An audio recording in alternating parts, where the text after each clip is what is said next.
आज आशाताई अपने अंतिम सफर पर निकल चुकी हैं और जहां जहां से होकर आशाताई का ये पार्थिव शरीर गुजर रहा है, वहां वहां फूलों की वर्षा उनके पार्थिव शरीर पर की जा रही है, इस शव यात्रा पर की जा रही है।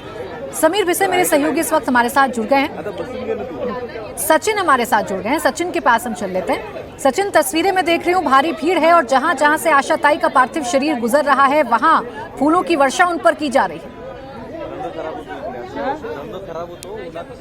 जी, मैं आपको सीधे तस्वीरें दिखाना चाहूंगा कि ये देखिए आशाताई अपने अंतिम सफर पर निकल पड़ी है। उनकी अंतिम यात्रा जो है उनके परेल लोअर परेल स्थित घर जो क्रासा ग्रांड से शुरू होकर अब दादर के शमशान भूमि तक यहाँ पर रास्ते पर चल रही है। और रास्तों की तरफ आप कैमरामैन को कहना चाहूंगा कि देखिए ऊपर से तमाम जो लोगों का हुजूम उमड़ा है और लोग फूल जो है बरसाकर अंतिम विदाई दे रही है अपने आशाताई को। उनकी आवाज जो है करीबन 7 दशक तक लोगों ने सुनी, चाहे छोटे हो बड़े हो बुजुर्ग हो, हर रंग में जो है उनके गाने सुनाई दिए, चाहे फिर क्लासिक म्यूजिक हो, भजन हो, कैबरे हो, पॉप हो, गजल हो, सभी विधाओं में उन्होंने अपनी आवाज दी और बिल्कुल नए बदलते जमाने के साथ खुद को आशाताई ने बदला भी। ये उनकी खासियत रही। उनसे कई बार जो है बातचीत भी हुई हमारी। इंडिया टीवी के लिए उन्होंने एक बार जो है उनके जन्मदिन पर मैं उनके घर भी गया था, प्रभु कुंज, उनका 70वां जन्मदिन था मुझे याद है।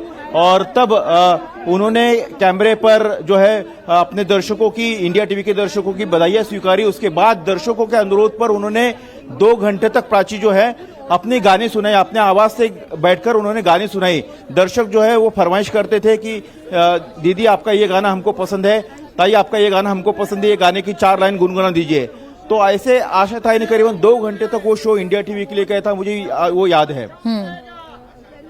जी बिल्कुल सचिन, और आज अपनी इन्हीं यादों को समेटकर आशाताई इस दुनिया को अलविदा कह रही हैं, लेकिन उनकी आवाज हमेशा उनके चाहने वालों के दिल में जिंदा रहेगी। उनकी मीठी आवाज, उनके सुरीले गाने हमेशा उनके चाहने वालों के दिलों में जिंदा रहेंगे। तस्वीरें हम आपको दिखा रहे हैं। आशाताई अपने अंतिम सफर पर निकल चुकी हैं। वो आशाताई जिन्होंने फिल्म इंडस्ट्री को ऐसे ऐसे गाने दिए, ऐसे ऐसे गानों को अपनी आवाज में पिरोया जो आज भी लोगों की दिलों की धड़कन में बसे हुए हैं। वो आशाताई आज दुनिया को अलविदा कहकर अपने अंतिम सफर पर निकल चुकी हैं। आशा भोसले जिन्होंने 82 साल के सिंगिंग करियर में 9 फिल्म फेयर समेत 100 से ज्यादा अवार्ड जीते, गिनीज वर्ल्ड बुक में अपना नाम दर्ज करवाया और पद्म विभूषण से आशाताई को सम्मानित किया गया।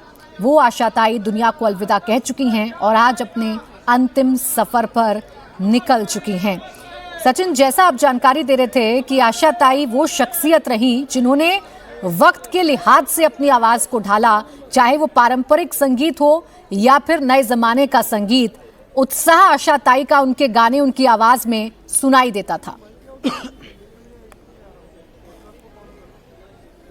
जी बिल्कुल, देखिए आशाताई ने खुद को ढाला, इसलिए वो इतने लंबे समय तक जो है इस क्षेत्र में राज करती रही। एक तरह से सुरों की मलिका वो बनी हुई थी। उनका जीवन शुरू से ही संघर्ष भरा रहा, लेकिन उनसे सीखने के लिए, जैसे कि हमने बाकी जो अभी जो सिंगर है, नौसिखिए कुछ सिंगर है, उनसे हम जब बात करते हैं तब वो कहते हैं कि आशाताई से हम उनको क्या सीखने मिलता है। आशाताई से सीखने मिलता है कि जीवन में चढ़ उतार जो है जीवन में आते रहता है, लेकिन उससे पार जाकर कभी भी गिव अप न करना, कभी भी जो है हार न मानना, ये आशाताई से लोगों ने सीखा है। इंडस्ट्री के बहुत से लोगों ने ये सीखा है। जब उनका जीवन का संघर्ष 9 साल से शुरू हुआ, जब पिताजी का निधन हो गया, उसके बाद बड़े बहन के साथ जो है वो कुछ समय पर रही, लेकिन उनकी छाया, उनकी पर्सनालिटी इतनी बड़ी थी कि उस जमाने में लता मंगेशकर, शमशाद बेगम, गीता दत्त ऐसी बड़ी बड़ी जो है जो गायक थी, उनके बाद जो है आशाताई का नंबर उसमें कहीं नहीं लगता था। तो उनके रिजिक किए हुए गाने जो है आशाताई को मिलते थे। तो शुरू से ही उन्हें संघर्ष करना पड़ा। हालांकि संगीत का वारसा, संगीत की तालीम जो है उन्हें अपने पिता से, अपने घर से तो मिल रही थी, लेकिन अपनी बड़ी बहन और बाकी जो उस दौर की जो गायिकाएं थी उनके उस दौर से उनका कड़ा मुकाबला था।